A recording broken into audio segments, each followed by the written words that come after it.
Hey everybody, so today we're going to be making some gluten-free, dairy-free, and soy-free crackers. You can use these to dip in hummus or guacamole or however you would like to use them. So in our bowl here we have 2 cups of millet flour. We have, a half a cup of arrowroot powder, or you can use cornstarch or anything of that degree, tapioca starch, whichever you would prefer. And then we have a half a cup of lard. You could also use a half a cup of oil or a half a cup of butter, whichever you prefer there as well. And now we're going to be adding in our spices. Now this is a double batch that I'm doing because it doesn't make a whole lot. It makes enough for maybe one person for a single batch. So if you want to have a little extra, go ahead and double your batch. You can put whatever seasonings in that you want. I am using thyme and rosemary and salt. So we're going to need 1 teaspoon of thyme. I like to add a little extra, so we're going to do about 1.5 just to give it some extra flavor. And then same with our rosemary, we're going to do 1 teaspoon plus a little extra.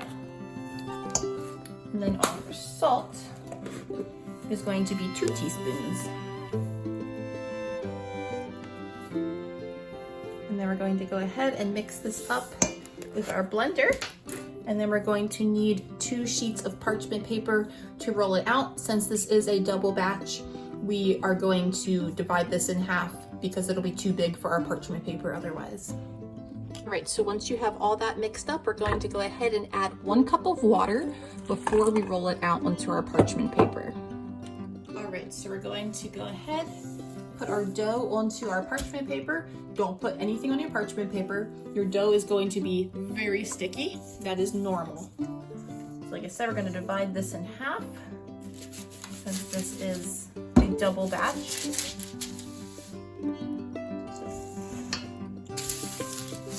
You can even take a spoon and try to press it out a little bit before you put your other parchment paper on top, so you don't come out the edges that you don't want to come out. That helps it a lot.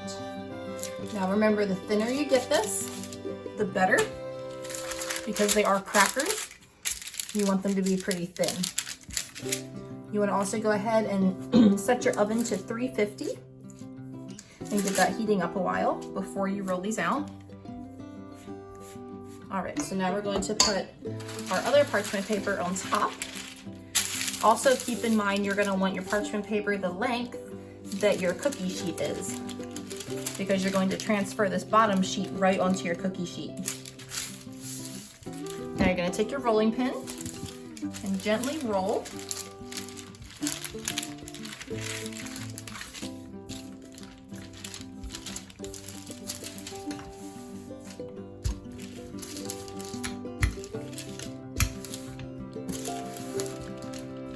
This is definitely the most difficult part of it. I'm going to try to keep it on your parchment paper and inside of it as much as possible.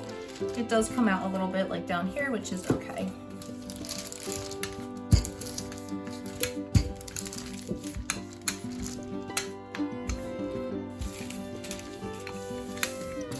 All right, so we're going to go ahead and carefully pull this top piece off.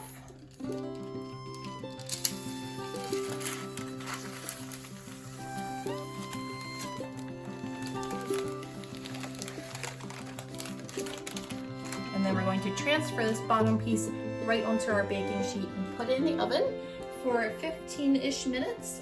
I normally start around 12 minutes, and then if I need more time, I can add more. Keep a good eye on it though, because it can burn very quickly. A large pan like this, it's a lot easier because you can do a bigger space, or you can do a couple smaller pans if you would like as well. I do not pre-cut mine because of it being so wet. It would just stick to your cutter and not work very well. So I just break it apart afterwards after it's done baking. Once you take it out of the oven, go ahead and make sure all sections are nice and crisp.